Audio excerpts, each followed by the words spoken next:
Om Namo Bhagavate Vasudevaya.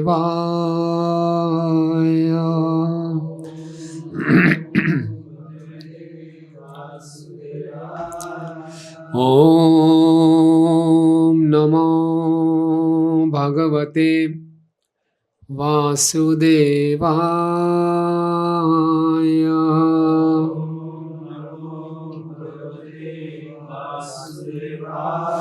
Narayanam namaskrityam naram chaiva narottamam devim saraswatim vyasam tato jayamudiraye nashtaprayeshu bhadreshu nityam bhagavad sevaya bhagavati uttam shloke bhaktir bhavati naistiki krishnaya vasudevaya devaki nandanaya cha nanda gopakumaraya govindaya namo namaha.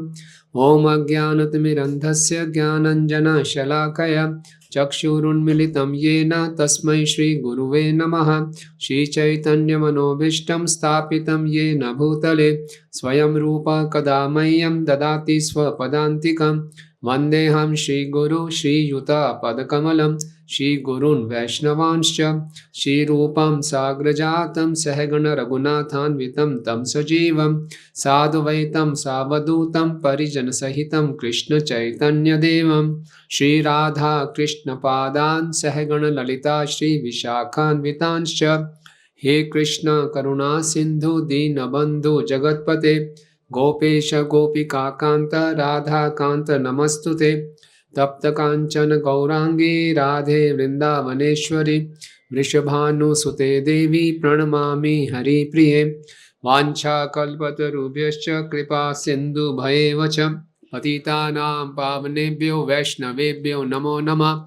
Jai Shri Krishna Chaitanya Prabhu Nityananda Shri Advaita Gadadhar Shivasadi Gaura Bhakta Vrinda. Hare Krishna Krishna Krishna Hare Hare Hare Rama Rama Rama Hare Hare. Namo Vishnu Padaya Krishna Prishtaya Bhutale Srimate Bhakti Vedanta Swaminiti Namine. Namaste Saraswate Deve Gauravani Pacharine Nirvishesha Shunyavadi Paschatya Desha Tarine.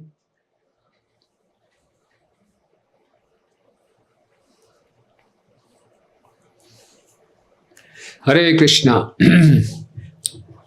So I'm very fortunate to be amongst all of you. So, like His Holiness Bhakti Prem Swami Maharaj was always calling me, please come and associate with my brahmacharis. So finally, I am here amongst all of you and discussing Srimad Bhagavatam, the purpose of Srila Prabhupada, amongst the devotees, amongst the brahmacharis. It's a great privilege, and especially amongst all of you very sincere devotees. So before I start, let's have some introduction. I know some of you, but not all of you. So if you can just briefly introduce yourself, it will be very nice. Murari Charan Prabhu. Chai. Yes, Prabhu. Sankarshanita. Yeah, one Sankarshanita was my assistant, another Sankarshanita Prabhu became a sannyasi. So your name is good. Sankarshanita, yes. Sundanita, yes, Prabhu. Manoram Chaitanya, wow, wonderful. Jagat Jivan. Yes, thank you. Kalindi Mohan. Yes, very nice. Yes, Dhir Gaur Prabhu.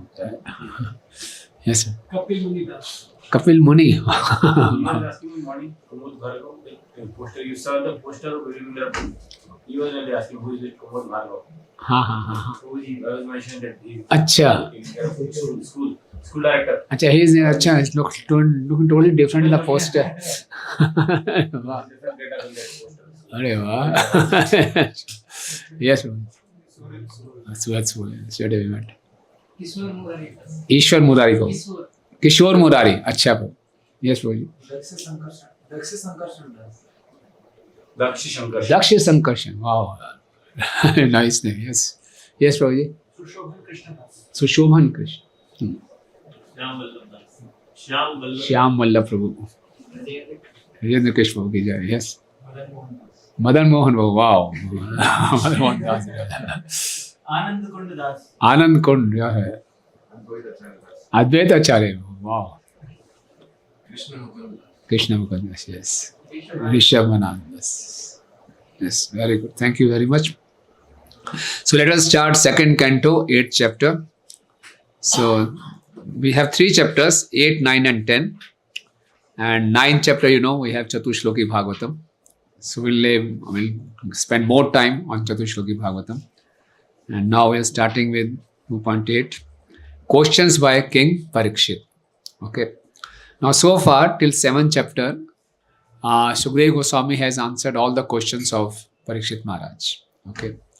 But Parikshit Maharaj is showing us what should be an attitude of a hearer. Parikshit Maharaj is an Acharya of Shravanam.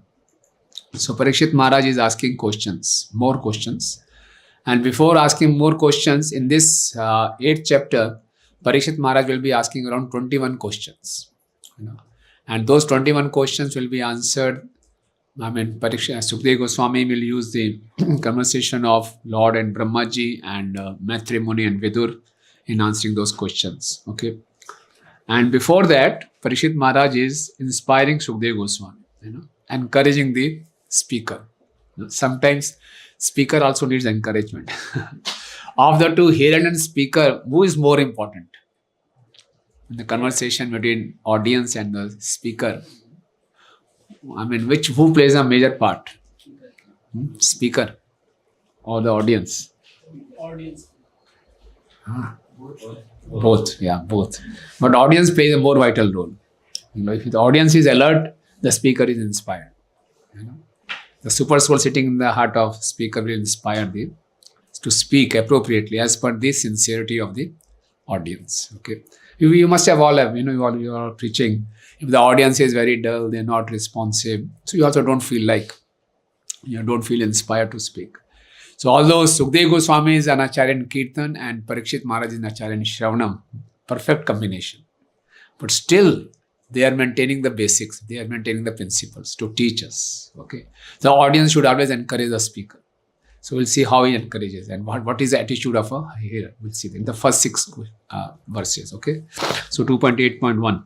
Raju Vacha. We'll chant simultaneously. Brahmana chodita Brahman Gunakhyane Gunasya cha Yasmai Yatha Praha Narado Deva Darshana. Yes, translation please. Someone can read. King Parikshit inquired from Sukadeva Goswami, how did Narad Muni, whose hearers are as fortunate as were instructed by Lord Brahma, explain the transcendental qualities of the Lord, who is without material qualities and before whom did he speak? Yeah. So the last ending chapter, Brahma had advised Narad Muni to go, whatever knowledge I have imparted you, go and preach. And preach in such a manner that you can arise the devotional service in the heart of the hearers. So now Parikshit Maharaj is interested to know what are the preaching exploits of Narad Muni. Where did he go? To whom did he preach? So he just says he's very much inquisitive to know. So he says, Brahmana chodito Brahman. Okay. So Brahmana, by the Lord Brahma, he was instructed, O learned Brahman, that guna akhyane agunasya cha. Okay. To narrate the transcendental quality of the one aguna. One is without material qualities. In today's morning shloka also the word aguna had come, If you remember, Abhacharan Prabhu was speaking, aguna. Aguna means without material qualities. So how he narrated the transcendental qualities of the aguna, Yasmai Yatha Praha Narada Deva Darshana. Okay. So Dev Darshana word has come also once more in Srimad Bhagavatam 10th canto, 36th chapter, when Narad Muni goes to meet Kansa to expedite the pastimes of Lord Krishna. So Narad Muni goes to Kansa. There also the word Dev Darshana has come. So what Dev Darshana has been explained by our Acharyas, they have different meanings. Okay. Like Dev Darshana means one who is the seer of Krishna. One who has seen Krishna is a Dev Darshana. Or one whose audience is as good as the audience of Lord Krishna. Okay. Or one whose darshan, siddhant, is that of demigods. Dev Darshana. Or that means whatever he says comes true. is Dev Darshana. So there are different meanings, different acharyas have given of the word Dev Darshana. Okay. So we'll go to the purport. Purport, please.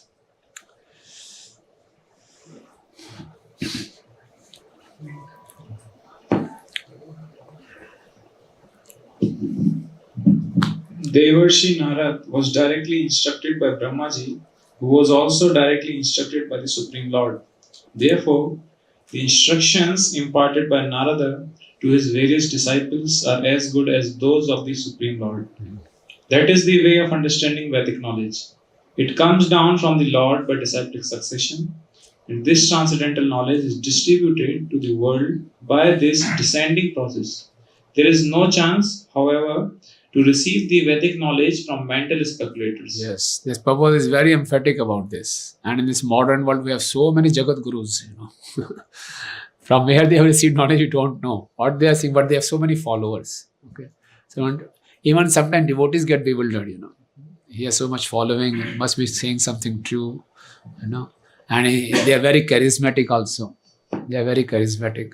So Prabhupada is very clear. There is no way, there is no chance to receive the Vedic knowledge with mental speculation. It has to be in bona fide disciplic succession. And we should consider ourselves very, very fortunate that we got somehow connected by good fortune, we got connected to the bona fide disciplic succession. Okay. Sometimes because we got it so easily, so we may not value it. So बार-बार Prabhupada ये लिखते हैं तो मालूम ही है. No. But see the outside world, people are suffering, people don't know what is bona fide disciplic succession. People won't be even knowing what is bona fide disciplic succession. So, but there is no chance of getting Vedic knowledge by mental speculation. Yes, Prabhu. Therefore,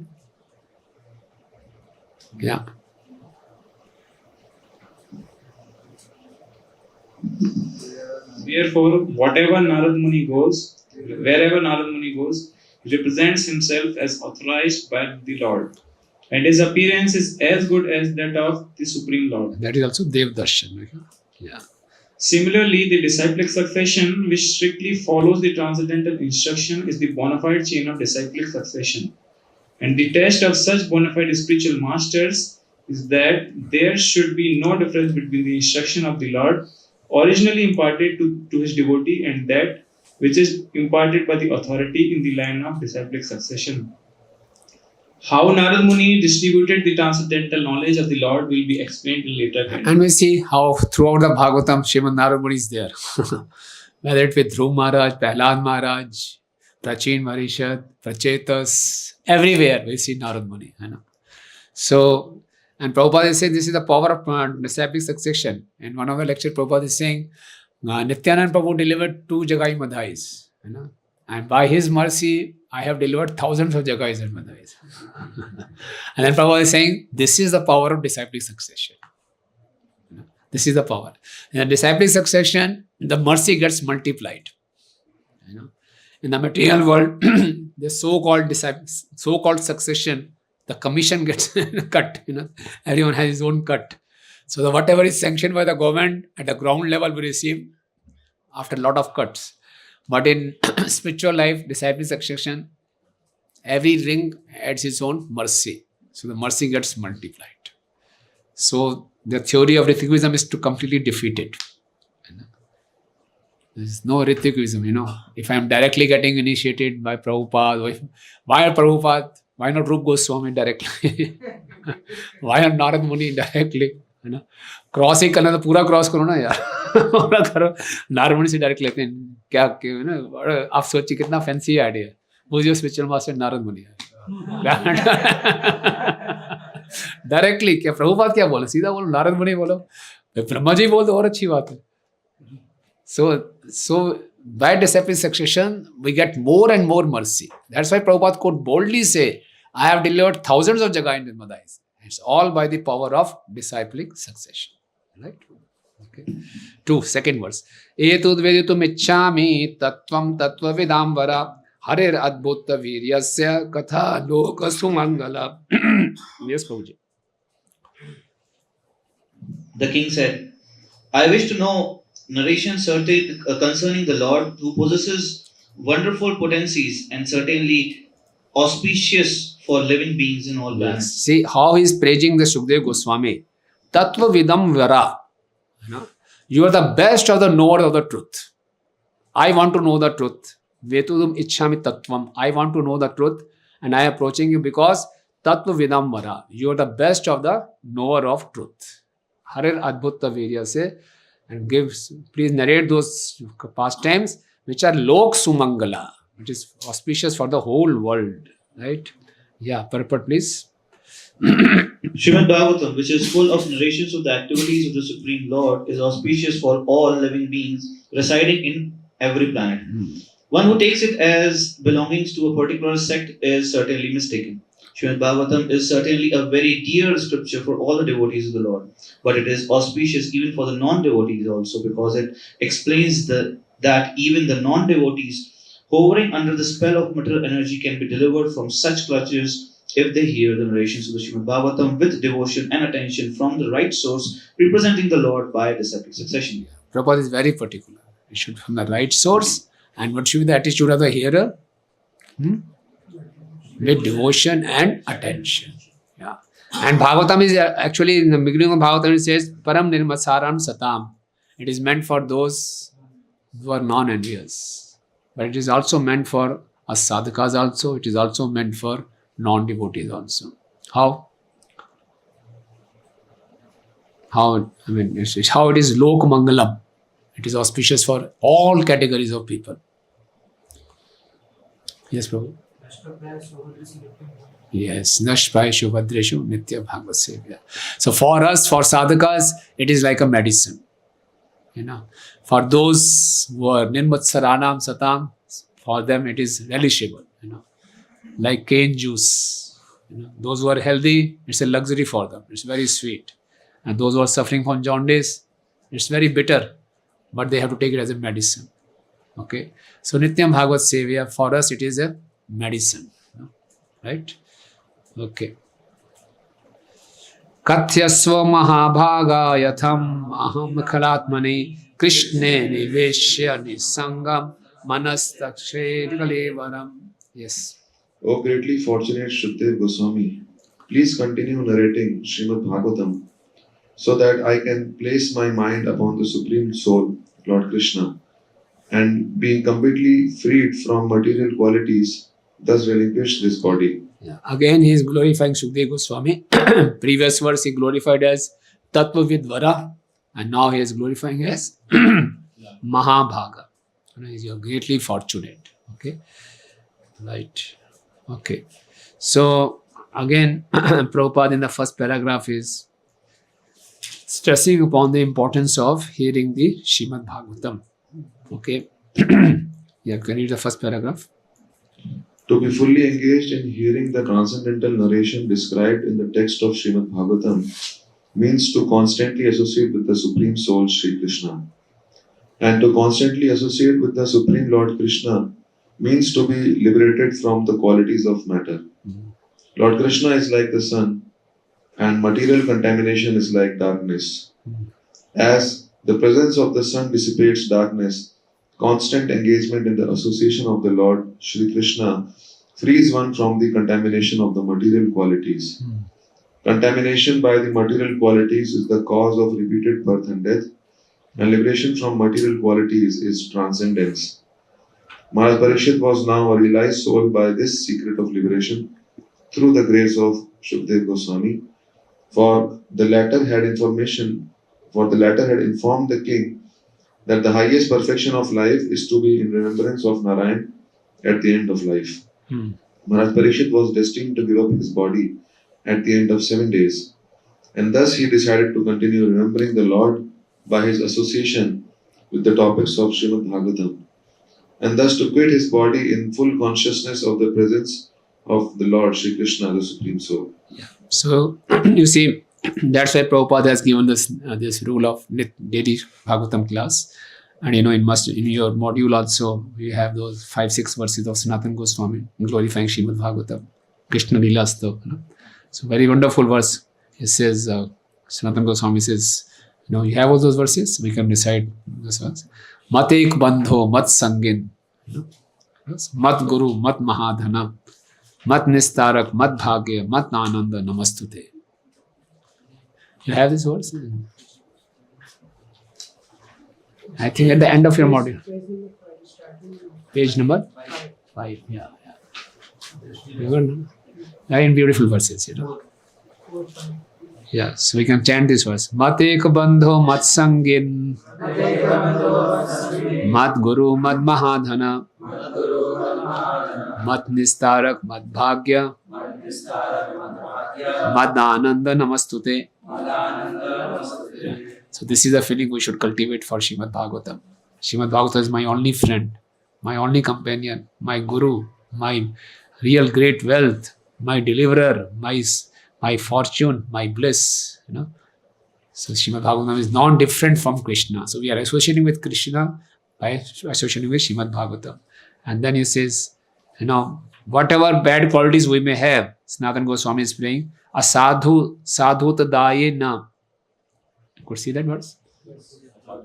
Asadhu sadhutadaye na. Ati nicho cha taraka. Hana muncha kada chinmam. Premna hita kanthaya. Kanthaya. So see, asadhu sadhutadayina. I may have many, all bad qualities. But Srimad Bhagavatam will give me the sadhuta. It will make me real sadhu. Right? Ati nicho cha taraka. Okay. So this is the beauty of Srimad Bhagavatam, and we should have complete faith in the glories of Srimad Bhagavatam. Okay. So Prabhupada is saying, more we associate with Srimad Bhagavatam, more we get rid of contamination of material qualities. It's just like associating with Lord Shri Krishna, and that will ultimately lead to remembrance of Krishna at the end of life. Okay. So third paragraph, please. It is the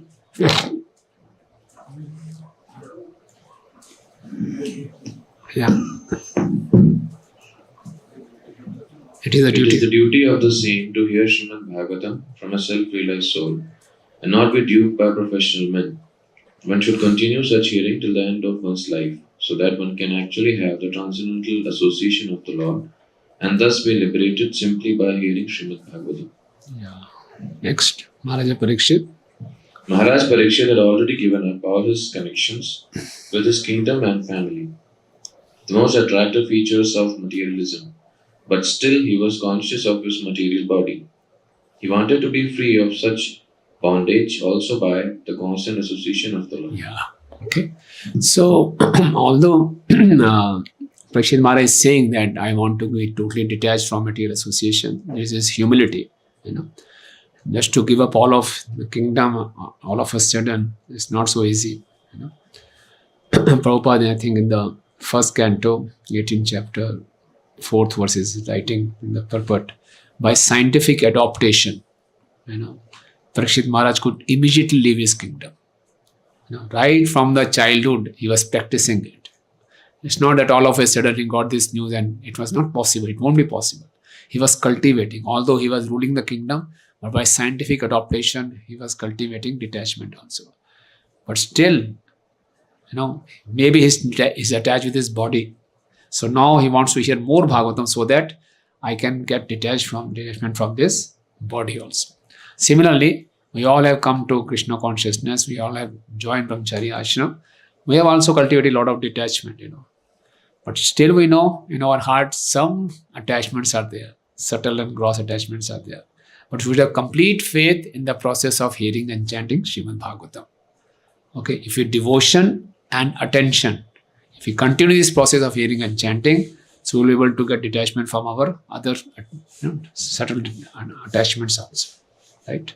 And Prabhupada is very nicely writing, it is the duty of the saint to hear Srimad Bhagavatam from a self-realized soul. So what is the symptom of a sane man? That he'll be hearing Srimad Bhagavatam from a self-realized soul.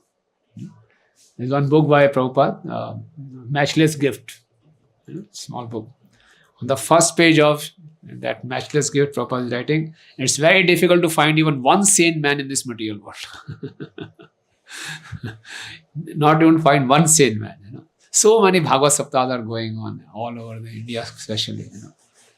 It's not. They are just. It has become a fashion to organize Bhagavad Saptas and hear Bhagavatam Saptas. But duty of a sane man is to hear Srimad Bhagavatam from a self-realized soul. Right? Okay. So now, fourth.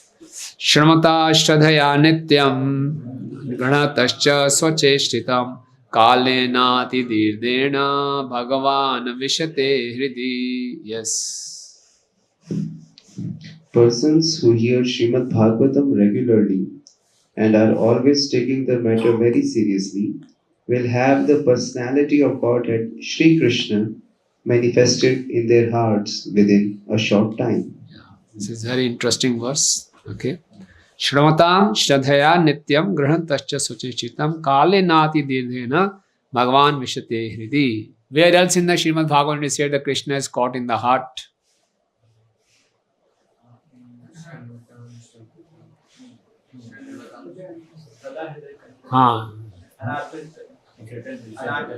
Man.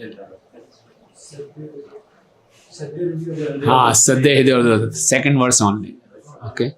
They are the shushruhu. If by the cultivation of knowledge we can arrest Krishna in our heart. Similarly, here also said, if we do hearing with what? With faith. Prabhupada is writing in earnestness, nityam, regularly, granatascha swacheshtitam, taking the matter very seriously by one's own endeavor. Kale nati dirgena bhagavan vishate hidi. When we go to Vrindavan, we get all these t-shirts. I lost my heart. But this verse is saying, I got Krishna in my heart. No need to lose your heart in Vrindavan. We can make our heart Vrindavan. Okay, by inviting Krishna in our heart. Okay, so here we see Shravantam Swa Shradhaya Nityam. So here his case Bhurijan Prabhu, and is unveiling the lotus feet, he's quoting Sridhar Swami Maharaj, and he's saying, if we are regularly hearing Srimad Bhagavatam with faith, then there is no extra endeavors are required to attract the mercy of the Lord. Okay, if you are regularly coming to Bhagavatam class, Prabhupada is translating Nityam Bhagavat Sevya verse, by regular attendance in the class of Srimad Bhagavatam, if you remember. So if you are regularly hearing Srimad Bhagavatam with faith, no extra efforts are required to attract the mercy of the Lord. Lord is pleased and Lord will bestow His mercy. Now this verse has Shramata. So first of all, we should hear. We should hear from a bona fide source. Okay, that we have bona fide source. Then comes Shraddhaya. We should hear with faith. That's very important. We should have faith in the speaker also, and the faith in the contents that is being spoken also. Faith in the process also. Okay. Sometimes we may have faith in what is being spoken, but we may not have faith in the speaker. Then also it won't act. Or sometimes we may have faith in the speaker, but we may not have faith in what is being spoken. Srimad Bhagavatam has so many details, especially if you come to the 5th canto. It's very difficult to have faith. The whole cosmology, very, very difficult. Okay. There was one Prabhupada disciple, Purushottam Prabhu. So he was massaging Srila Prabhupada, and Prabhupada was watching television. And in the television, moon raking, how the man landed on moon, it was being shown. So Prabhupada very clearly said, no one can land on moon. Prabhupada was very clear. Purushottam Prabhu was thinking, this is an old man from a third world country, India. What does he know? The United States has made so much of scientific advancement. He is not very much aware. So Purushottam Prabhu was not convinced of Prabhupada's opinion, and he left ISKCON. Only because of this, because Prabhupada was not appreciating that Americans have landed on moon. So sometimes we may not have faith on the speaker. So it's very, very important that whenever we hear, we should hear with faith. Okay. And sometimes, yes, speakers, all of us are, we have been instructed by our spiritual master, by our authorities to sit on the Vyasasana and give Bhagavatam class. So I cannot say I am self-realized. We cannot claim that. But at least we are trying to follow the instruction of a self-realized person. Okay. So that way we all are a bona fide source. So it's not that sometimes, we see who is giving the class and we don't have that much faith in this person. We know his, what are the things which break our faith in the speaker?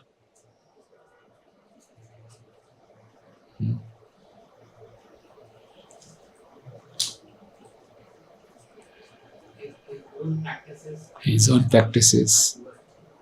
Yeah, if his practices are not good, so we won't have faith in what he speaks. Yes. What else?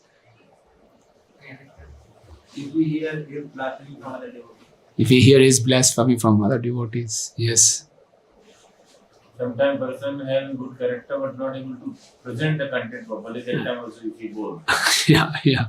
Sometimes the present person is good, has good sadhana, good character, but the way his presence, we feel sleepy. Yes. What else? Sometimes the speaker has not faith on Srimad Bhagavatam, so that the hearer is not developed. Speaker himself doesn't have so much of faith in Srimad Bhagavatam, so the hearer also doesn't develop that much of faith. Good. What else? The speaker is speaking which is not there in the Speaker is speaking which is not there in the Bhagavatam. Yes. Good. We think that we know more than the speaker. Yes, this is also very good. I know better. Yes, If I would have been there, I would have presented better. Yes.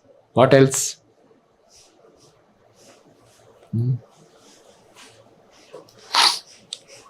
So you see, sometimes we have to do the service of a speaker, sometimes we have to do the service of the audience. So both ways, Srimad Bhagavatam is the only way of deliverance. We are hearing the glory of Srimad Bhagavatam. But somehow we have this facility of daily hearing and chanting Srimad Bhagavatam, but somehow we are not able to make full use of it. Sometimes because of getting up early in the morning, we feel very tired, sleepy. And if the speaker is a little slow in speaking, Hare Krishna, slowly reciting the verses, it gives us good opportunity. Okay, relax. So we just also go to sleep. So somehow the timing of the Bhagavatam class is like that. We are very tired at that time most of the time, and we may not be so energetic or enthusiastic to hear. But still, nowhere you will find this facility that every day Bhagavatam is being recited. So we should do our best to make full use of this opportunity. Okay. So like we all said, we all serve as a speaker also, as a hearer also. So because it's all in the association of devotees only, so we can take care of all these factors. Okay. I asked the same question from His Holiness Sachinanda Swami Maharaj. He recently visited our temple. I asked him, Maharaj, that so much of importance is given to hearing, but we are not able to make best use of hearing. So what should we do? So he also said yes. He also said it depends on the speaker also, right? So the speaker also has to devise some means of making the message very, what should we say, palatable, appealing, interesting, so that, hearer feels enthused, audience feels enthused to, okay, I should hear, So one of Prabhupada disciples had told me that in your message, whenever you're giving some lecture or Bhagavatam discourse, should have 3 E's. 3 E's is, education. You should educate the audience. Some real facts, some truth about Krishna, some philosophical truths, education. Then enlightenment, your realizations, enlightenment. You should feel enlightened. And third is entertainment. Some entertainment should also be there. Entertainment not for the sake of it, but it should be told in a very entertaining manner, in a very interesting manner. Okay. So that is what we all should prepare. If you just go and just give the philosophy, the audience will feel sleepy. Okay. So it should be education also, enlightening also, and it should be entertaining also. So it's a part of our service. It's a part of a service. Okay. And also we should remain very alert also. When we are hearing, we should be very alert also. Okay. So Shraddha is very, very important. Okay. We should have Shraddha, faith in the speaker also, faith in the process. This Shraddha only will condense gradually to Nishtha and to Prem. Prem is nothing but condensed form of Shraddha. Okay. And daily, because we have a limited time period, if we have to achieve Prema in this life, so daily we should act in such a way that our faith is increasing. So on all factors depends on our Shraddha depends on what factors. That Shraddha should continuously increase. That's how I'll come to know I'm going in the right direction. This Shraddha will condense into love only. All of a sudden, Prema won't appear. Shraddha only will come to Nishtha, and then from Nishtha to Asakti, and then to Prem. So our sadhana means that gradual increase in our Shraddha. Okay? Isn't it? So, on what factors will depend that we are progressing in the right direction. My Shraddha is increasing. I have to protect my Shraddha. Not only to protect my Shraddha, but act in such a way, associate in such a way that my Shraddha should increase day by day. Clear? Advaita Acharya Prabhu. So what should we all do to protect and increase our Shraddha? We should associate with those devotees who have that Shraddha. Yes. Who are enabling in such a way that they should Shraddha increase. Yes. So we should, association is very important. Yeah. We should serve the superiors. Yeah. Shushishosha dhanasya vasudeva katha ruchi. We should serve those devotees who have good faith. So that faith will be transferred in our heart. Yes. Very good. Yes, Krishna Mukund Prabhu. One thing we do positive alternatives also, and another thing we should avoid material inputs also in our mind, so that Yes. Asat Samtyag. Yeah. So we should be very, very careful of our smartphone. How we use our smartphone. Yes. That can also affect our Shraddha very much. Many devotees, good devotees, they get trapped by the smartphone. Yes. Yeah, Prabhu. How we handle the smartphone determines our spiritual success. How we handle the smartphone determines our spiritual success. Yes, exactly. It's a key result area, KRA. Very crucial factor. Yes. Yeah. What else, Prabhus?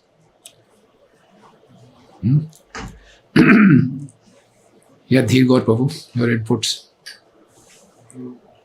Regularly studying Srila Prabhupada books. Yeah, very good. Regularly studying Srila Prabhupada's books, discussing Srila Prabhupada's books. You see, the Shraddhas of two types, Laukik and Shastrik.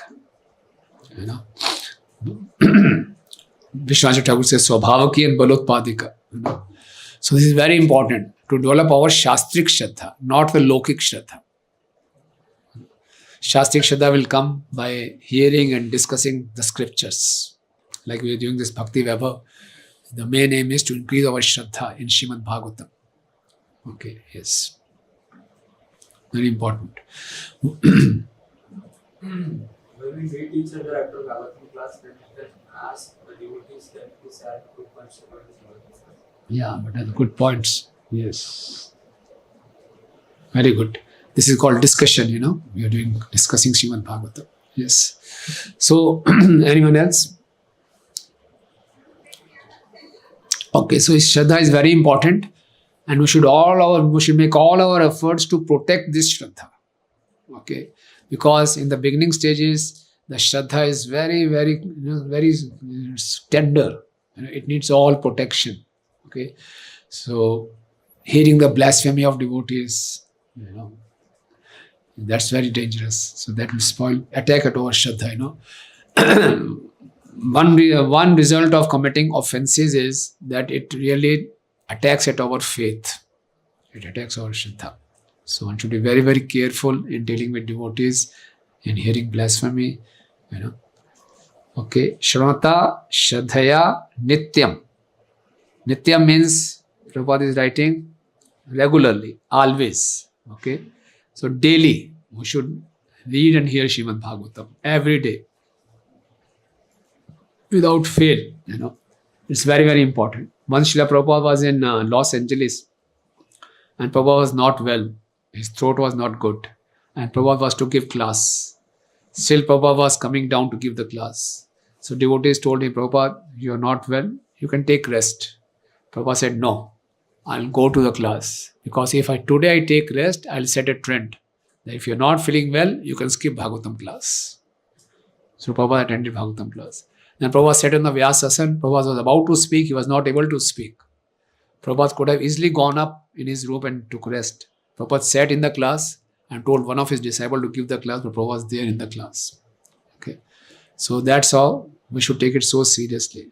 Nityam Bhagavat Sevaya. Okay, once His Holiness Dhanvir Swami Maharaj, he came to east of Kailash temple, and one devotee was giving class in Hindi, and he was sitting in the class. No one could observe. He just came and sat behind, just hearing the class. In the middle of class, he was not understanding anything, and we could not arrange any translator for him also. At the end of the class, we saw Maharaj sitting behind. And he said, yes, I was sitting because I couldn't understand, but these sound vibrations are divine sound vibrations. I have to hear. And when I was serving him breakfast, so he asked one more devotee, open Bhagavad Gita introduction, start reading. So one devotee was reading Bhagavad Gita introduction, and he was taking his breakfast. So conscious of always hearing Srila Prabhupada's, purport and everything. So Nityam, every day. What is your experience if you're not hearing Bhagavatam for some days? How is our state of mind?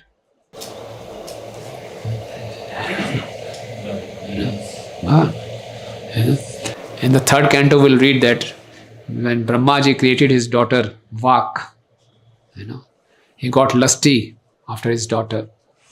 And in the Prabhupada is writing, it happened on that day. On that day, he didn't hear Srimad Bhagavatam.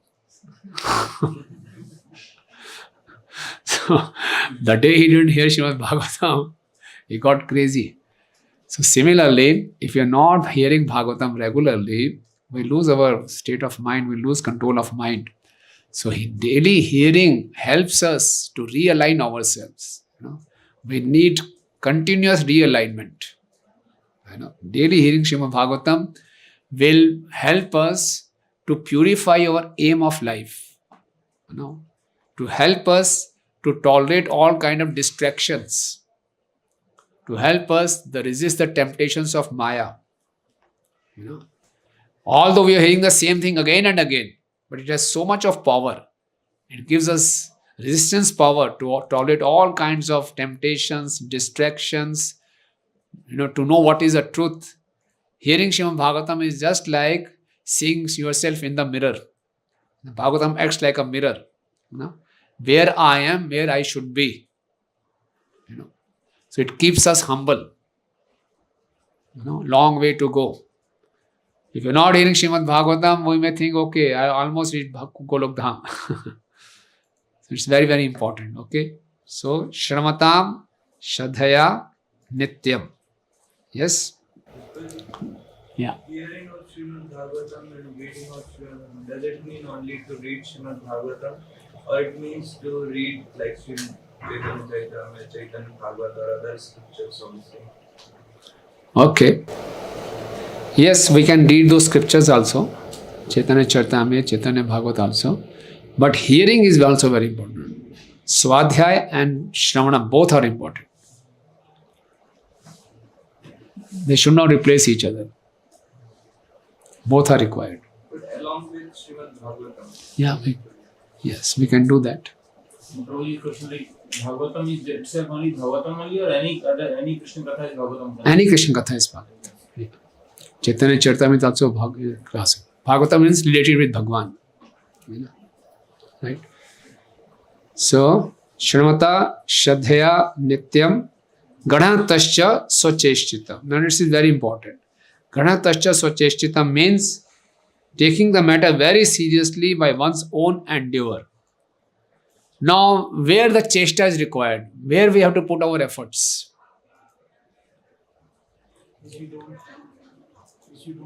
Which we don't like, exactly. We don't have to put efforts for taking rasgulla. We don't have to put efforts for relishing pizza. Huh? For sleeping also, no special efforts are required. But for hearing Srimad Bhagavatam, efforts are required. Some of you are feeling sleepy. So efforts are required. This time is okay, 12 to 2? They were saying 10:30. I said, no, 10:30, I will feel sleepy. So, swacheshtitam, efforts are required to hear Srimad Bhagavatam. Because as of now, I don't have spontaneous liking for hearing Srimad Bhagavatam. It's a tapasya for me. Okay? So, I have to make efforts. When I reach the stage of ruchi, then spontaneous. What is the stage of ruchi? In the stage of ruchi, one develops taste for the limbs of bhakti. One may develop taste for hearing Bhagavatam. One may develop taste for chanting the holy name. Okay. So in the ruchi stage, we develop ruchi attraction for any limb of devotional service. Okay. And in asakti, we develop attachment for the Lord. Okay. But till we reach the stage of ruchi, we won't have spontaneous attraction for hearing Srimad Bhagavatam. So how will reach the stage of ruchi? Swacheshtitam, by making efforts. If Krishna sees that I am one who is making sincere efforts, he is taking the matter very seriously, he has understood the importance of Srimad Bhagavatam and is making sincere efforts, then Krishna will reward ruchi. Okay? And before ruchi, what is the stage? Nishtha. Even at the stage of nishtha, we don't have taste for hearing Srimad Bhagavatam. Okay? So nishtha will come when at the stage of anartha nivritti, we are making efforts to become steady in hearing Srimad Bhagavatam. And when we are making steady efforts, then Krishna will bestow mercy and bring us to the stage of nishtha. Even at the stage of nishtha, I don't have ruchi, still I am making efforts. And then seeing my steady efforts, Krishna will bestow me the mercy and bring me to the stage of ruchi. So swacheshtitam is very important. We have to make efforts. Okay. Now, what stops us in making efforts? What are the obstacles in making efforts? We all know the importance of hearing Srimad Bhagavatam. What are the obstacles? Laziness, yes. Mind, offenses. So Vishnu Thakur says 5 obstacles. These obstacles are due to mode of good passion and ignorance. You must have heard it before also. Lie. Lie means laziness. Okay. When I am chanting, I feel sleepy. We all know that. But I am more sleepy when we are hearing. And I am more sleepy when I am remembering during Gayatri time. Sometimes when we are very tired and we are chanting Gayatri, we forget which Gayatri I was chanting. Other person is thinking, Prabhuji samadhi mein chale gaye. What deep meditation. So, chanting, hearing and remembering, my sleepiness increases. Okay. So, lie. Okay. Then vikshep. If I'm not feeling sleepy, the mode of passion is there. Mind is too distracted. And if we have smartphone with me in my class, then gone. And after the third stage is apratipati. I am not feeling sleepy, I am not feeling distracted, but I am not at all interested. Totally apathetic attitude. Looking at the watch again and again, taking out the bead bag. Kitni mala bachi hai bhaiya. No interest. Then is kashai. Kashai means old sanskars, old lusty desires are arising. Despite my following the process, I am developing attraction for sense gratification. My old memories are coming up. And 5th is rasaswat. I am hearing everything but no taste. Krishna killed Putna, okay, killed, no problem. Let him kill. Krishna lifting Govardhan, bahut sura hai Govardhan. No taste. So these are the 5 obstacles in our hearing and chanting. All these can come together also, Together also, one by one also, even one is there. So nishtha means absence of all of these 5. If I come on to know whether I'm at the stage of nishtha or not, I should judge myself. If all these 5 obstacles are absent, only then I will be able to overcome my anarthas. Only then anartha nivritti will be there. I will be at nishtha. Only way to overcome anartha is hearing and chanting. And hearing and chanting, these 5 obstacles are there. So anarthas will persist. So if I keep on making steady efforts, swacheshtitam, again and again, again and again, so gradually my mode of goodness will increase. And then these 5 obstacles will disappear. Then I'll come to the stage of nishtha. Then again I keep on making swacheshtitam efforts. Then taste will develop. Yes, Prabhu.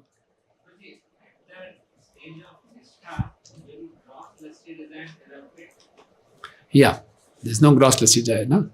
Tada, what is that slok? Tada rajastamo bhav kam lobha adeshyas chitte te sthavitis sthitam sattve prasiddhati. Yeah, that is. Yes, Prabhu. Only like only way to overcome anartha is hearing and reading and chanting. But like for sometimes for many months, we are trying to make efforts, but it feels there is no hope. Like the anartha also deep that feels like nothing is happening. Even by reading, the street desires are coming again. Sometimes by reading only it comes.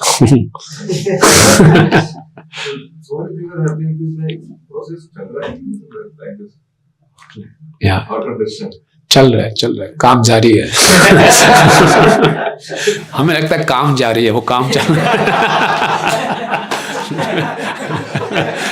Krishna कह रहे हैं काम जारी है, मेरा भी काम चल रहा है, आपका भी काम चल रहा है, दोनों काम चल रहा है.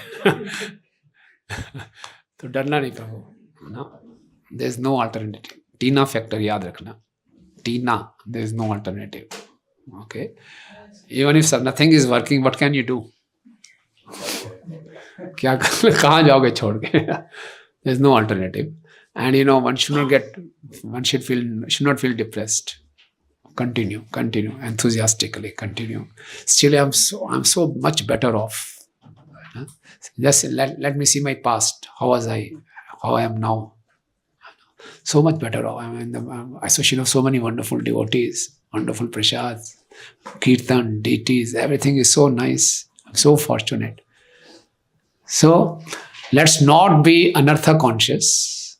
Let's try to be Krishna conscious. Bhakti Siddhanta Swami Thakur Maharaj says, let's focus more on earth pravritti than on anartha nivritti. Okay. So, my anarthas are monumental. It's impossible to overcome those anarthas. But Krishna, just by his mercy, just by his merciful glance, everything will be gone. There is one room which is closed for 10 years, 20 years, it is all fully closed, it's dark. How much time will it take to dispel this darkness? Just one switch on, thak, khatam. So Krishna has just put one switch on, all anarthas gone. So you just keep on trying. All these efforts are not to overcome anarthas. All these sadhana efforts are to attract the mercy of Krishna. We have to just attract the mercy. एक बार उनकी कृपा आकर्षित होगी, खत्म. Everything is done. Sometimes it also happens like there are devotees who are not reading and hearing much, but they are serving Vaishnavas, and by serving they attract the mercy. Yeah. So then how we understand that reading, hearing is also important? Everything is by the mercy of Vaishnavas. When I am saying hearing and chanting, that doesn't mean I won't serve Vaishnavas, I won't do any service. Everything is included into it. Without serving, if you are doing hearing and chanting, it's just a mental speculation. Nothing will enter our heart. So if you do practical service, any practical service is Vaishnava service. It's not that just serving prasadam to devotees is washing their clothes only is a Vaishnava service. If you're doing management, if you're doing anything, it's all by the orders of spiritual master, by the orders of my authorities only. It's Vaishnava Seva. So practical service is a must. If you do practical service, then hearing and chanting becomes effective. And then, we have to just make on making efforts. There's no other way. Swacheshtitam. Making efforts to attract the mercy of Krishna. That's it. So, hearing and chanting are mere weapons. And Maya will attack at those weapons only. Kya fayda? Itna time ho gaya. Chhod de isko. So if we give up our weapons, then we are gone. Then totally gone. Yes, Prabhu. So many years we have passed in Krishna consciousness. We joined ashram, so many years in the ashram also. Initially we feel that you are very enthusiastic, everything is so good, and bhakti is increasing. But after some time, we feel that 8 years have passed, but my consciousness is still the same. 8 years before it was the same, today is also the same. So what is the hope that someday it will be better? Yeah. 8 years after, down the line, it will be better, it will still be the same. So it gives some discouragement to our heart. Yeah. The hope is there that despite the same consciousness, I am still here.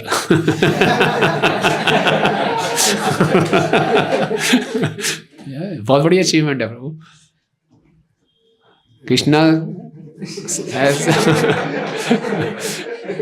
Krishna has infinite tolerance power. So Krishna is tolerating me. No problems. Krishna is so kind. So he'll remain kind. Same question, the disciples approached Bhaktisiddhanta Saraswati Thakur Maharaj. The brahmacharis only. Guru Maharaj, we are going out. So many years, no change. What is the use of making all this drama? This is show off. We are going. So Bhaktisiddhanta Saraswati Thakur Maharaj said, yes, you are in the right consciousness. This should be the state of mind always. I am not improving, I have to improve. Yes. This keeps us humble. It is like हो रहा है take बताऊं क्या महाविष्णु महाराज senior Mahavishnu महाराज तिरुभाव हो गया महाराज का he gave an example when the flight takes off we think that we have gained height but when the flight is on 18,000 feet above the sky we don't know like पैसे waste कर दिया कुछ हो ही नहीं देख महंगी flight कुछ हो ही नहीं रहा ऊपर जा ही नहीं बोला क्या हो रहा है भाई all of us are here we are reaching our destination. Similarly when it takes off लगता है we are gaining height. So in the beginning when we come I am improving 4 legislative principles, remembering shlokas, second initiation, inside the altar, touching the deities, wearing saffron, giving lectures, I am gaining something, After that, all routine, I am not gaining anything. But we are gaining.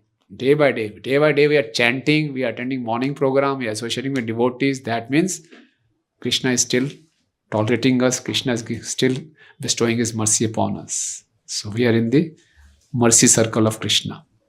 So we are very fortunate. We are gaining height. We don't know we are gaining height. But at the same time, we should always keep on enduring. Swacheshtitam. I have to improve myself. That should always be there. Mahaprabhu used to say, I am just acting. There's no real tears in my eyes. It's just show off. Mahaprabhu is saying like this. And Mahaprabhu is not saying just words like this. This is a state of consciousness. More we progress, more we come to know that I am not progressing. The old desires which are there, they're still there. It's like it's not going away. It's still on the stuck on the no problem. लगे रहो. कभी पुराना scooter चलाया था आपने कभी? Scooter या scooty चलाया वो किक मार के चलाया स्कूटर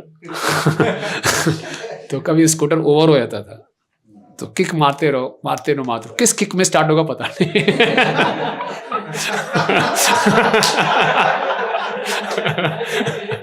ऐसा नहीं 20 किक मार दी स्टार्ट नहीं हुआ किक मारते रहो धाड़ तो वही है अभी किक मारे हरे कृष्ण कृष्ण कब शुरू हो जाएगा पता नहीं. There is no other way. Yeah.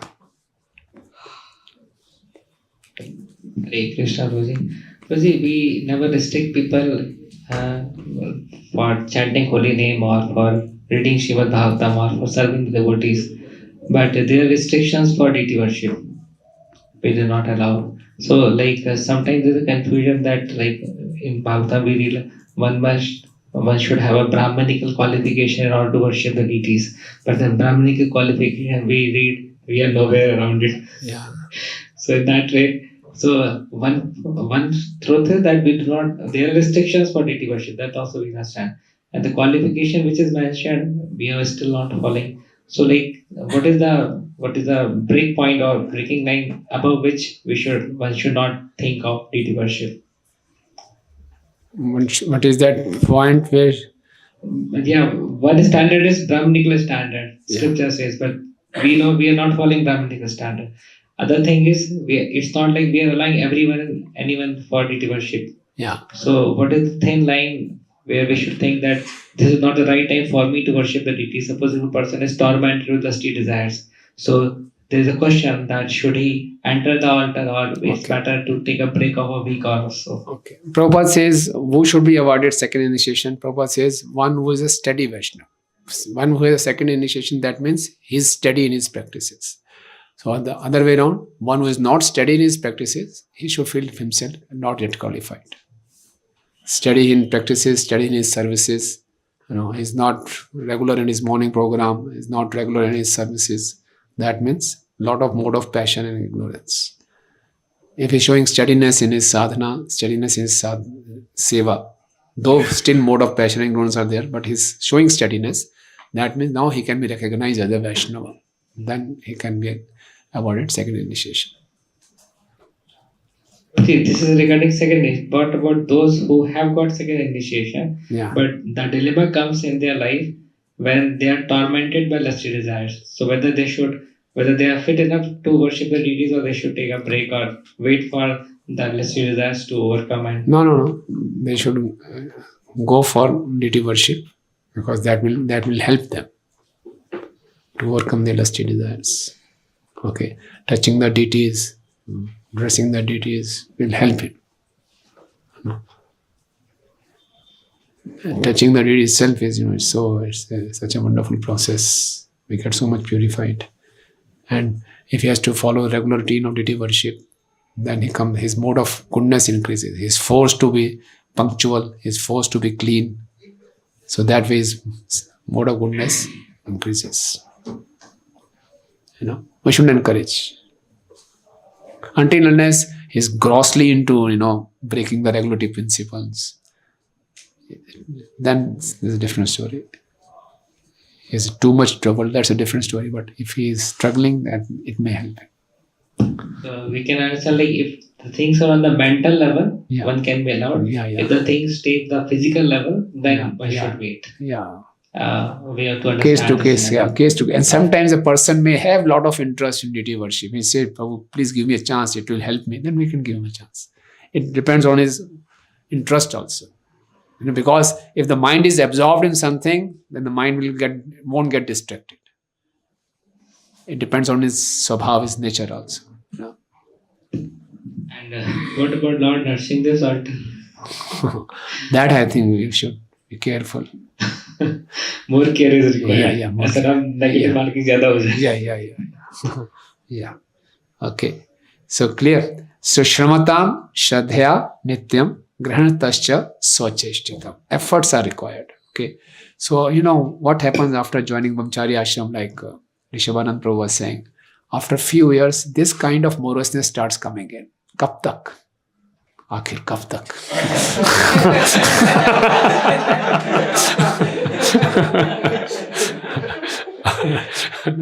And this happens after 10 or 12 years of being in ashram.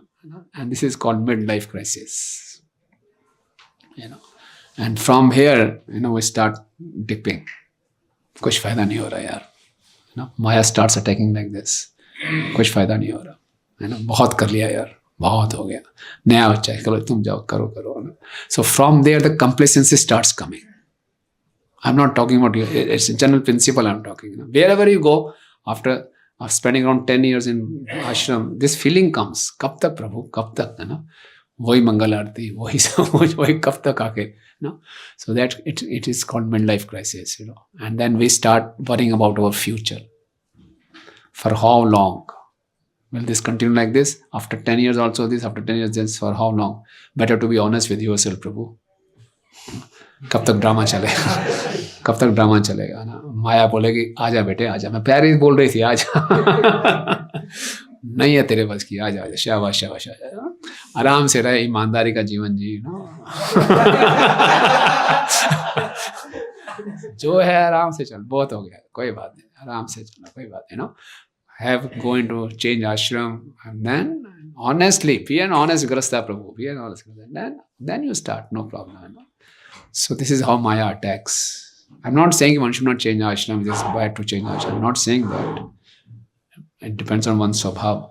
But this is, we have to identify, this is midlife crisis. It's not only in the life of brahmacharis, it's in the life of any professional.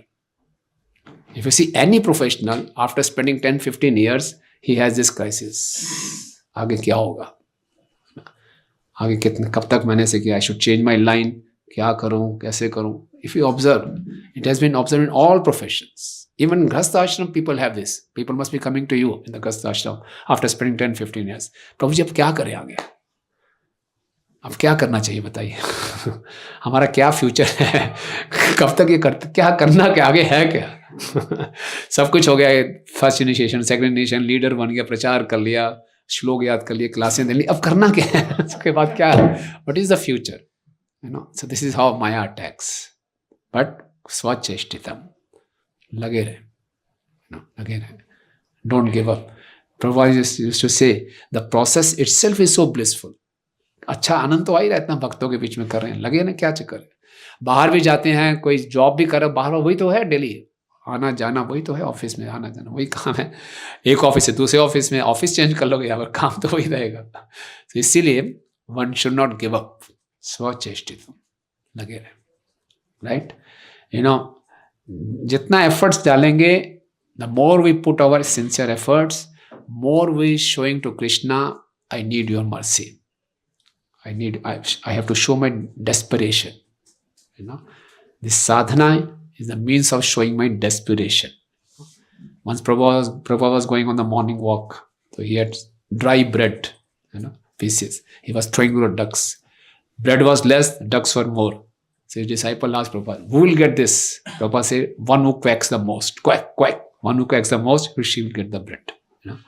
The one who chants desperately, Hare Krishna, Krishna Krishna, Hare Hare, Hare Ram, Ram Ram, Hare. So one should not give up efforts.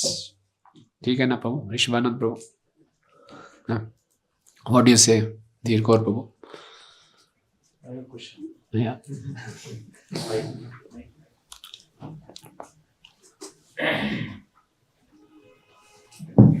Krishna. Generally, comparison also works. We see devotees around us, we see devotees who are senior. So many of the devotees, they spend some time in Krishna consciousness, some years also in Krishna consciousness. But some are able to progress very nicely. They get a lot of realizations, their appreciation for the process increases, their engagement in the process increases, and they are very happy. But others are not up to the mark. So we see those things, and then this question comes actually, how does this realization and how does this process of purification works? Because everyone is engaged in the same thing, chanting, reading, hearing, serving, everyone is serving also. But what makes a person becomes purified and realized thoroughly, and what is not happening in other case? So how does the process works actually? Yeah. So the process is equipoised. Process is not partial. Krishna is also not partial. All depends on our attitude. Prabhupada writes, no? It depends on the attitude of the follower, not of the attitude of Guru, not on the attitude of Krishna. Krishna loves everyone the same. How we take it? What is the attitude of my efforts? You know, even though externally the two devotees may be putting the same kind of efforts, but what are their internal intentions? what is their attitude? That depends. So all our this hearing and chanting, association of devotees, this is just meant to refine our attitude. We are doing Bhakti Shastri, Bhakti Vaibhav, Bhakti Vedant, is to refine my service attitude. I have to refine my attitude.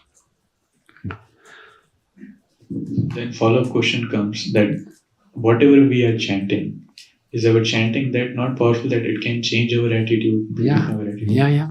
Chanting, that's what we're doing. That's what we are doing. But again, this is attitude. If attitude is not proper, then we'll commit offenses.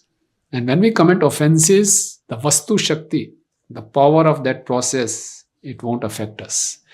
Offenses make us mercy proof.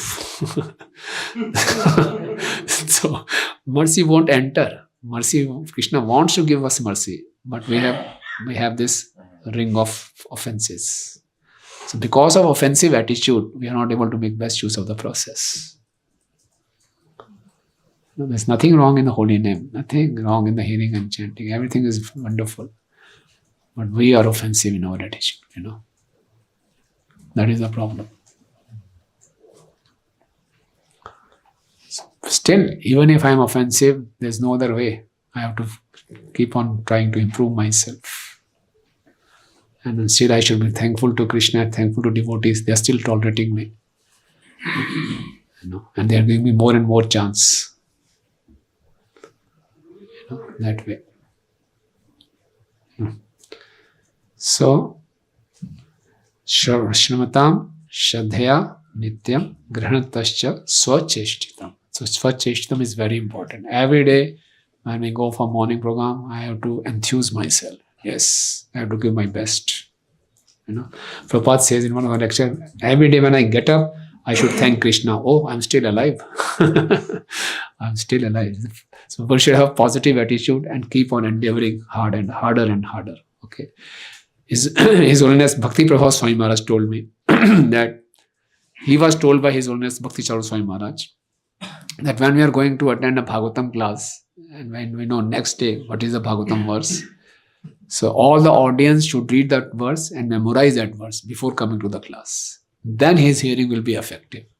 This is called Swacheshtitam. I'm taking it very seriously. If I'm taking Bhagavatam class very seriously, I'll go fully prepared to hear.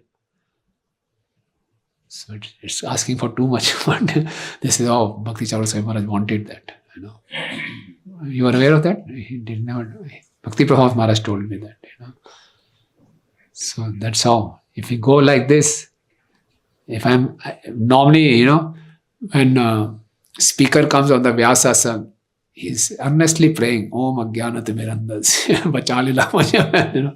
I should speak the real thing, I should represent the parampara. Speaker is under a lot of pressure. Audience is relaxed. Audience has no pressure. Kabhi kab aa raha hai, kabhi aaram se बैठ रहा है. Audience is fully relaxed. He is under no pressure. बोलो यार क्या बोलना, क्या तैयारी करें, क्या बोलने वाले बताओ यार. They are fully relaxed. No. Swacheshtitam should be on the part of audience also.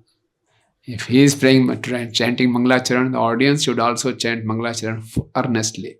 That the message should enter my heart. It should purify me. Okay. So they should also take it very seriously. Then after hearing, and then hearing is not complete. Shravanam Nididhyasnam. Shravanam Mananam Nididhyasnam. One should contemplate and then one should try to practice in his life. That will bring humility. Because now it's not so easy to practice, then we'll pray. Then the prayers will come from heart. And that will make us humble. So that is the Shravan. That is the way of associating with devotees. And that is the way of changing our heart. How Shravanam changes our heart? Shravanam, Mannam, Nididhyasnam, and then prayers. That will change our heart. So then the Shravan process is complete. That is called Swacheshtitam. So then if we do like this, Kale nati dhirdere Bhagavan Vishte Hridi. Krishna is saying he is so sincere, then Krishna will enter our heart immediately. Nati dhirdere. Right? Clear, Prabhu?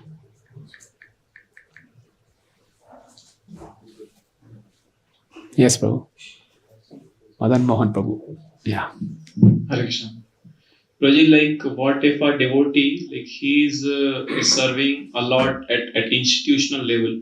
He is giving a lot of surveys, raising a lot of funds, raising a lot of people in this way. And everyone is very happy with him also. Yeah. But and he is utilizing all the time of his maybe we can say sadhana, morning program, that also in service. Means on the other hand, other devotee like who is doing sadhana also and doing some service also. So the first one, is he going to get like mercy of Krishna? Like if he is not going to do the like, basic sadhana. Okay. You see, everything should be done under the instruction of the spiritual master. Okay. So Srila Prabhupada has given us a fixed program. Okay. So morning program is our personal purification program, sadhana. If you're doing nice sadhana, then we'll be able to do seva in proper consciousness. And then whole day we are public servant. Once we have done good sadhana for ourselves, then whole day we are available for service, public servant. So that is the perfect balance. Okay. So we should strive for this perfect balance. That is the ideal thing. If one is not giving proper attention to his sadhana and whole day serving, so it's not so proper. Maybe he's getting good results as of now, but as per the principles, it won't last long. We have seen many great stalwarts going away from Krishna consciousness because of this only. They have neglected their sadhana. Many stalwarts. Okay. At the same time, one should not be so much sadhana conscious that whole day is chanting, oh, mala complete nahi, hearing complete nahi hua, ye nahi hua, and then no service. So that is also not pleasing to Srila Prabhupada. Prabhupada said practical devotional service. His Holiness Japtaka Swami Maharaj, he gave one quote. Maharaj was saying, when I was in Kolkata, so I was chanting 32 rounds. Everyone was chanting 16 rounds. And I was chanting 32 rounds. I was feeling very good. Yes, I am better than others. So when Prabhupada came, I told Prabhupada, I am chanting 32 rounds. So Prabhupada looked at me and said, who told you to chant 32 rounds? Just chant 16 rounds and do practical service. Okay. So we have to see what are the instructions for us. It's not bad to chant extra rounds. When we have time, we can chant extra rounds, but not at the expense of the services given by the authorities. So this is a perfect balance. Clear? Okay. So Shramatam Shadhya Nityam Grahantascha Sochikshitam Kale Nadi Dhirenam Bhagavan Vishate Hirdi. So all these efforts have to be made till we reach the stage of Ruchi. Then there will be a spontaneous attraction. Okay. Okay. So we can read the purport, please. We didn't read the purport. Yeah. Cheap devotees or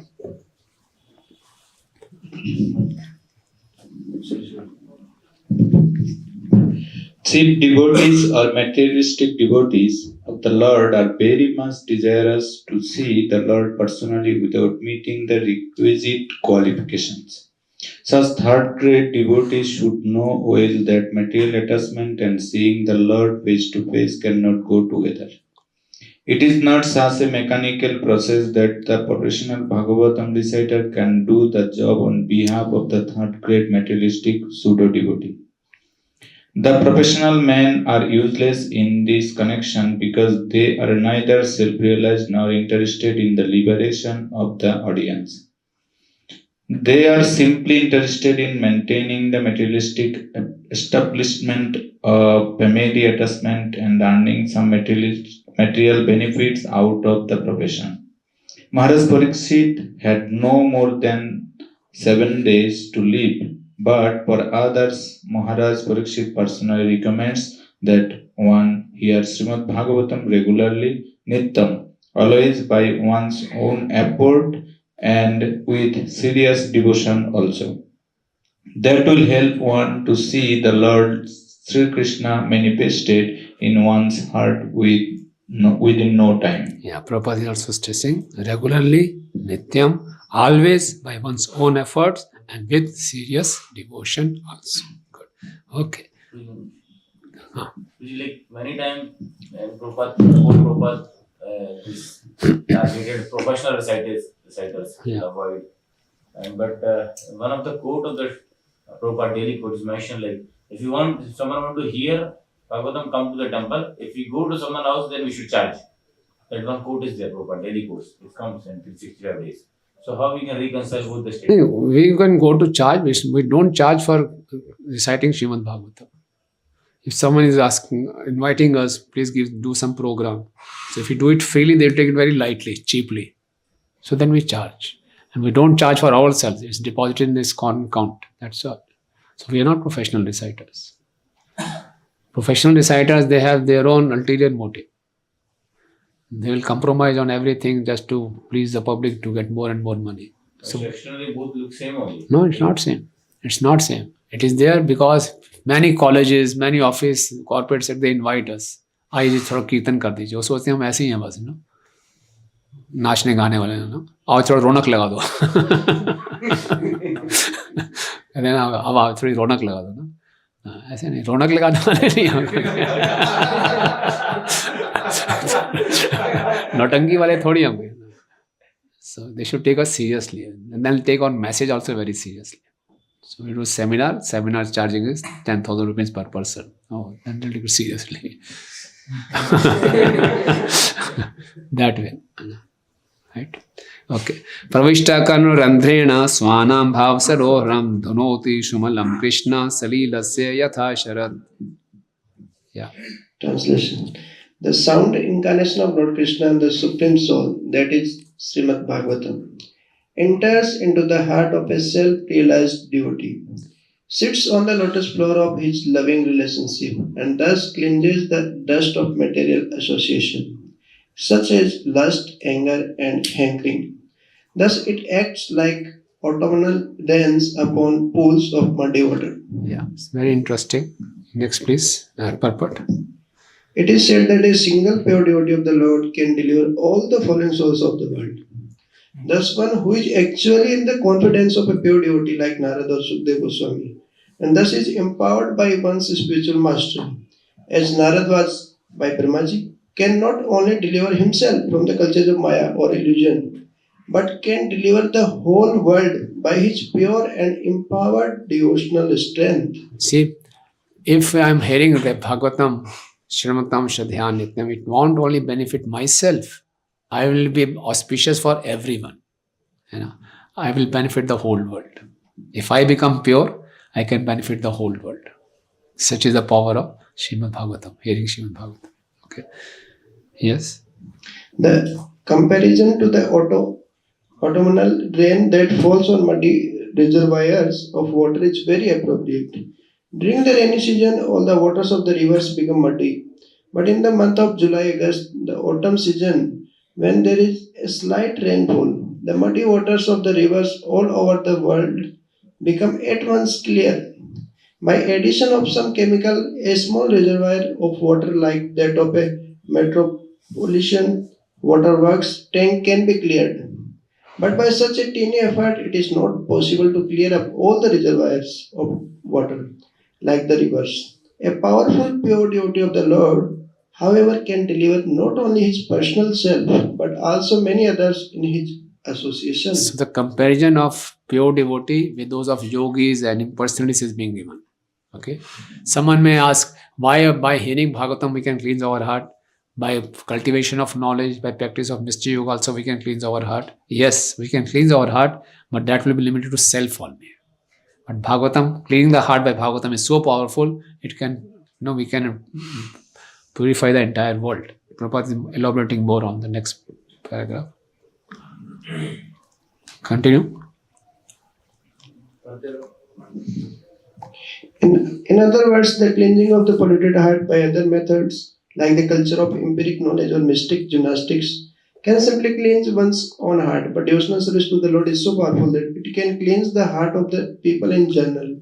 By the devotional service of the pure, empowered devotee, a true representative of the Lord like Narad, Sukadeva Goswami, Lord Chaitanya, the six Goswamis and later Srila Bhaktivinoda Thakur, and Srimad Bhakti Siddhanta Saraswati Thakur, etc., can deliver all people by their empowered devotional service. Where in all in Bhagavatam, this has been compared, the purification power of devotional service with karma and jnana.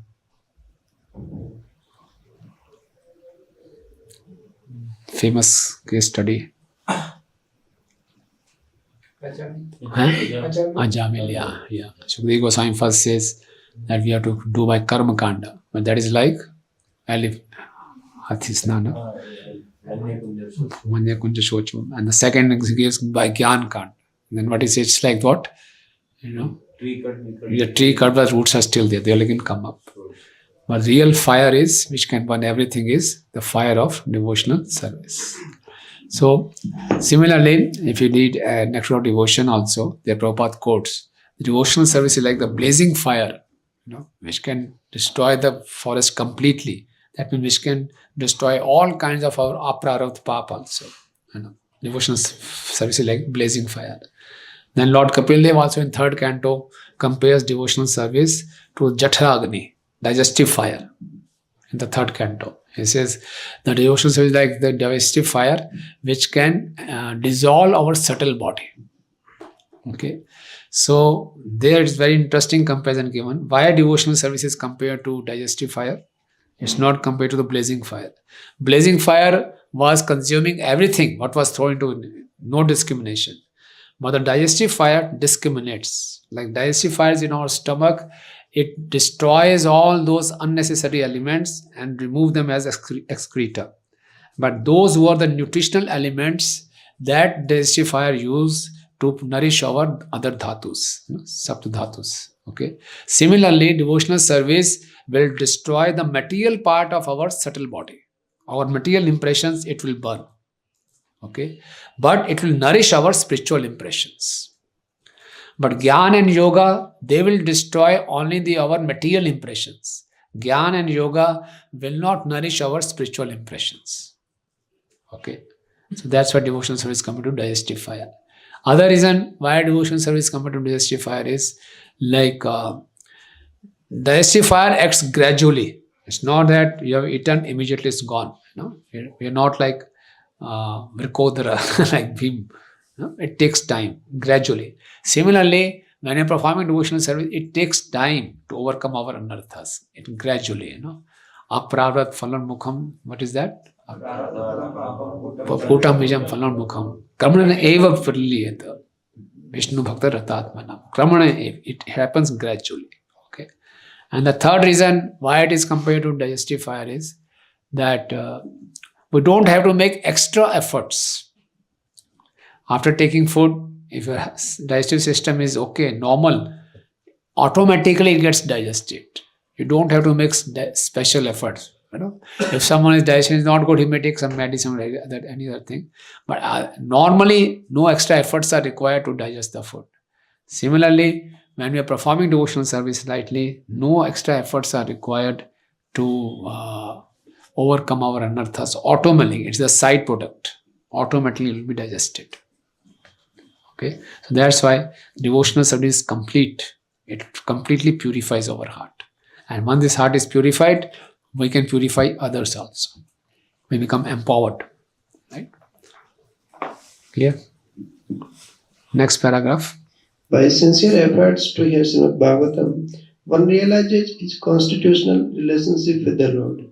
In the transcendental humor of servitude, friendship, parental affection, or conjugal love. And by such self-realization, one becomes situated at once in the transcendental loving service of the Lord. So, which part of the shloka is describing this? This paragraph is describing which word of the shloka?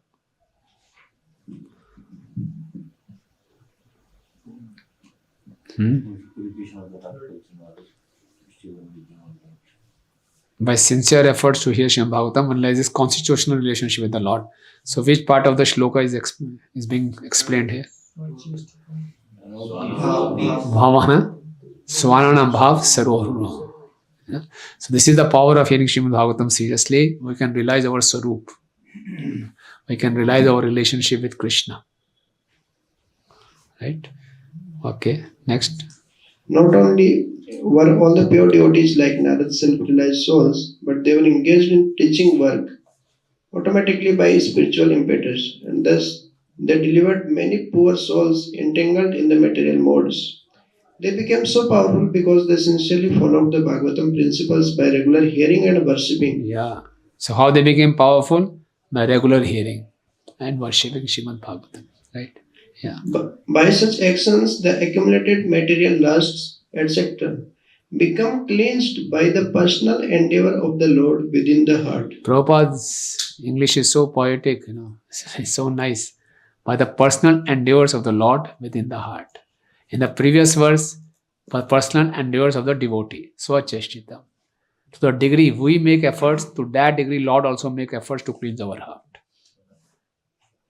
And if you are not making efforts to hear Bhagavatam, so Lord is also not making efforts, okay. So Lord becomes active in the heart by seeing our efforts. Lord is always there in the heart of everyone.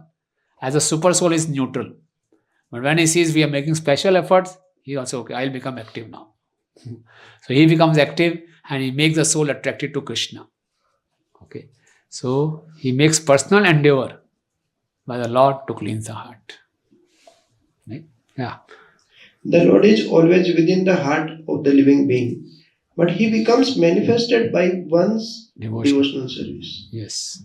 Purification of the heart by culture of knowledge or mystic yoga may be alright for the time being for an individual person, but it is like the cleansing of a small quantity of stagnant water by chemical processes. Such clarification of water may stand for the time being and the sediments settle down, but by a slight agitation everything becomes muddy. So what example Navani Prabhupada gives? Comparing yogis with the devotees.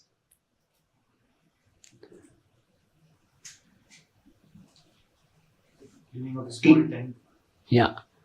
Other personal example Prabhupada gives, no? When he compares yogis with the devotees.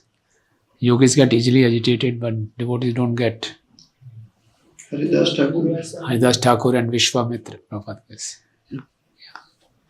Yes. The idea is that devotional service to the Lord is the only method of cleansing the heart for good. Yes. Whereas other methods may be superficially good for the time being, there is a risk of becoming muddy again due to agitation of the mind. Devotional service to the Lord with specific attention for hearing Srimad Bhagavatam regularly and always is the best recommended method for liberation from the cultures of illusion. Yes. So Prabhupada has so much of conviction. Again and again Prabhupada is stressing on this point. Okay. Any questions? Should we go forward? Okay. It's 1:44. We can go till 2. Dhotatma Purusha Krishna Padamulam na munchati Mukta Sarva Pariklesha Pantha Swasharanam Yatha. Yes, translation. A pure devotee of the Lord, whose heart has once been cleansed by the process of devotional service, never relinquishes the lotus feet of the Lord Krishna, for they fully satisfy him, as a traveler is satisfied at home after a traveled journey. Yeah.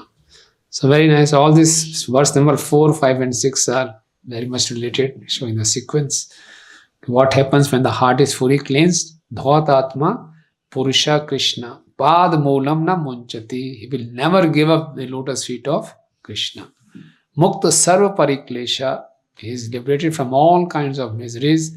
Pantha Swa Sharanam Yatha. Just as a traveler feels comfortable after reaching home, after a long traveling, when he comes back to his home, he feels blissful that way.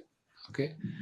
Yes. One who is not a pure devotee of the Supreme Lord Krishna is not completely cleansed in the heart, but a perfectly cleansed person never quits the devotional service of the Lord. In discharging such devotional service as ordered by Brahmaji to Narad in the preaching of Srimad Bhagavatam, sometimes the representative of the Lord engaged in preaching work meets various so-called difficulties. This was exhibited by Lord Nityananda when he delivered the two fallen souls, Jagai and Madhai, and similarly Lord Jesus Christ was crucified by the non-believers. But such difficulties are very gladly suffered by the devotees in preaching, because in such activities, although apparently very severe, The devotee of the Lord feel transcendental pleasure because the Lord is satisfied. Prahlad Maharaj suffered greatly, but still he never forgot the lotus feet of the Lord. This is because a pure devotee of the Lord is so purified in his heart that he cannot leave the shelter of the Lord in any of Lord Krishna in any circumstances. There is no self-interest in such service. The progress of culturing knowledge by the Gyanis or the bodily gymnastics by the yogis are ultimately given up by the respective performers. But a devotee of the Lord cannot give up the service of the Lord, for he is ordered by his spiritual master. Pure devotees like Narada and Nityananda, Prabhu, take up the order of the spiritual master as the sustenance of life. They do not mind what becomes of the future of their lives. They take the matter very seriously, as the order comes from the higher authority, from the representative of the Lord, or from the Lord Himself. Yes. So, what are the main points in this paragraph? Very wonderful points have been brought out by Srila Prabhupada. So, one may miss them if not read. Yeah. One of the points, like Jnanis and those who are performing yoga, they may leave their process. Yes. They may change the process, but the devotee, once is attached to the order of spiritual master and to Krishna, he cannot. Yes. Devotee will never leave, Krishna pad moolam na munchati. Time over.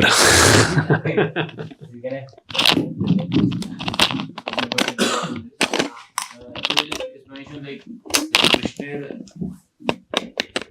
Krishna Shakti nahi tar pravada.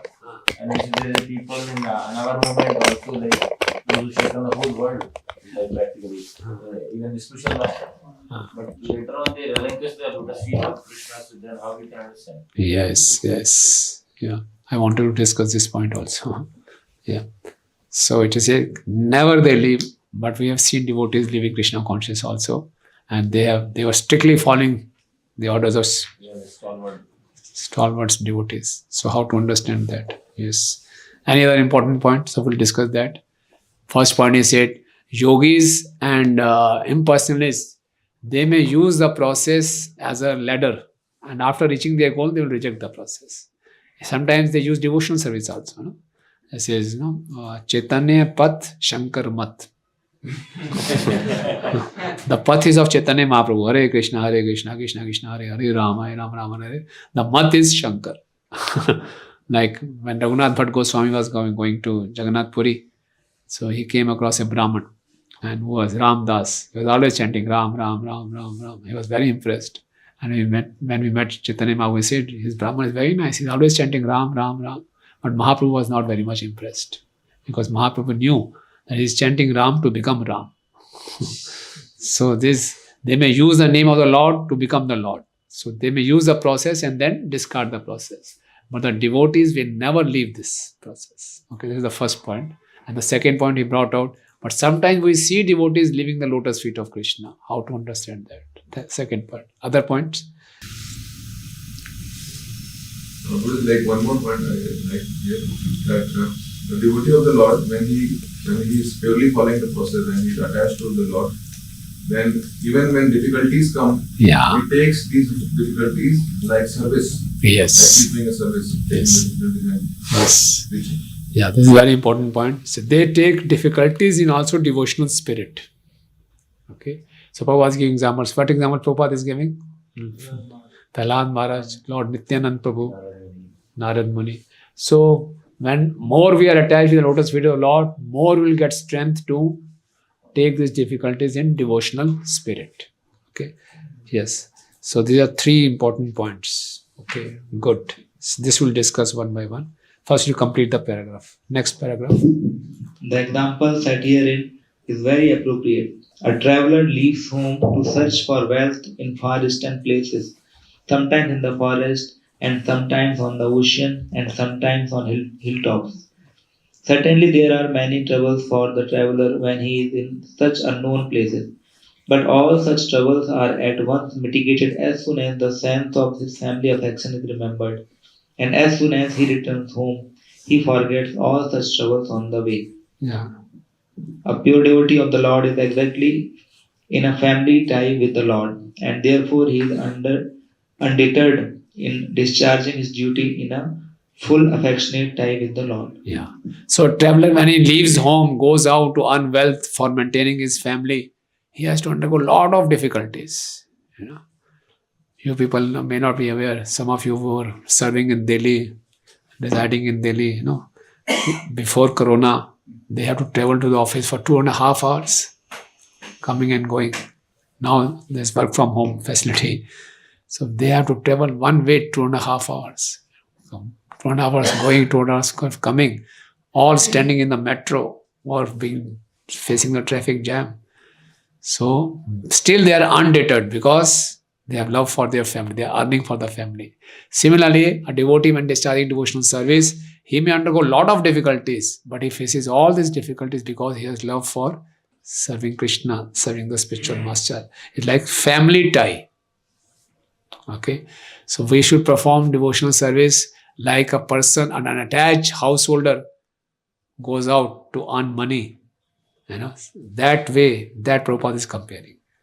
An attached householder is ready to undergo all kinds of difficulties for satisfying his family. And when he comes back and he sees the smiling face of his wife, his children, he's very happy. He forgets all the pain. Similarly, the devotees get rasa from the lotus feet of the Lord, and because he is relishing that rasa, he doesn't mind undergoing any kind of difficulties in discharge of his devotional service. That is the family tie Prabhupada is talking. Okay, and other 3 points, that difference between devotees and the yogis, and why devotees, even after relishing the Krishna lotus feet, we see many devotees living Krishna consciousness. And third point was undergoing difficulties. Okay, I think they are big points we'll discuss after the lunch. Okay, any questions or comments so far? We are going okay or? Yes, Prabhu.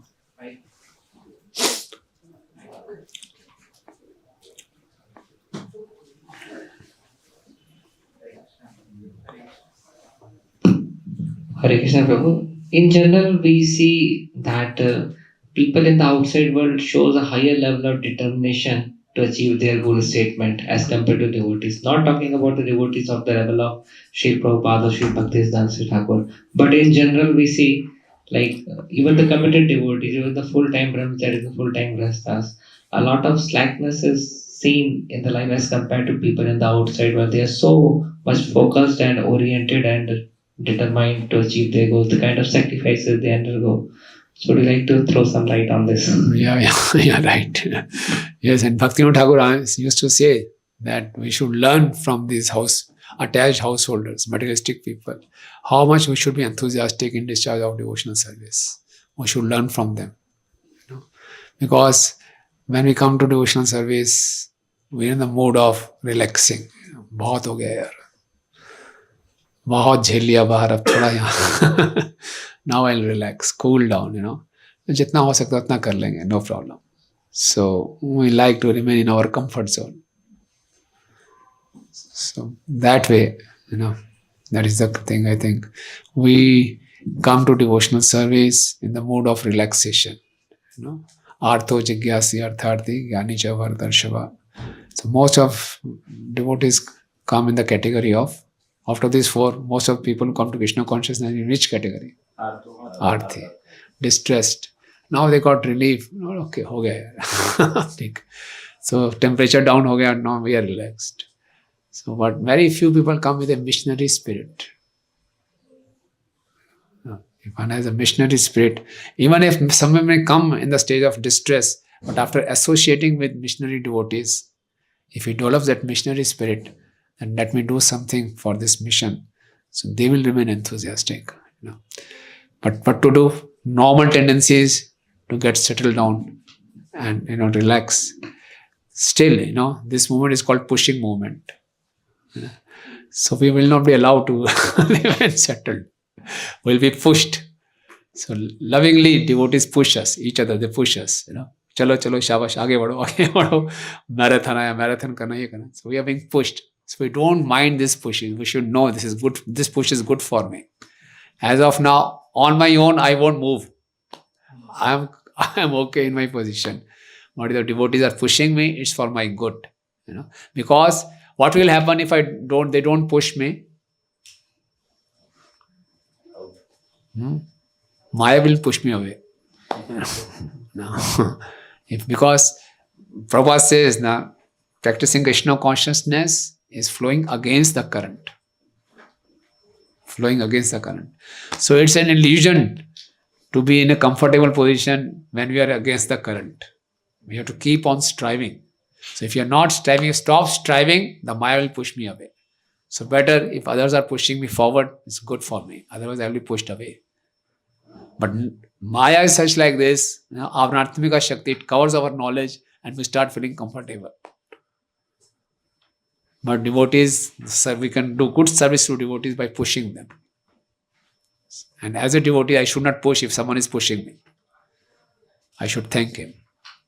Otherwise, Maya will push me away. What do you say, Prabhu? Okay. Anyone else? Okay. We'll break for lunch. So we'll meet at 4 o'clock. Thank you very much. Hare Krishna. Srila Prabhupada ki jai.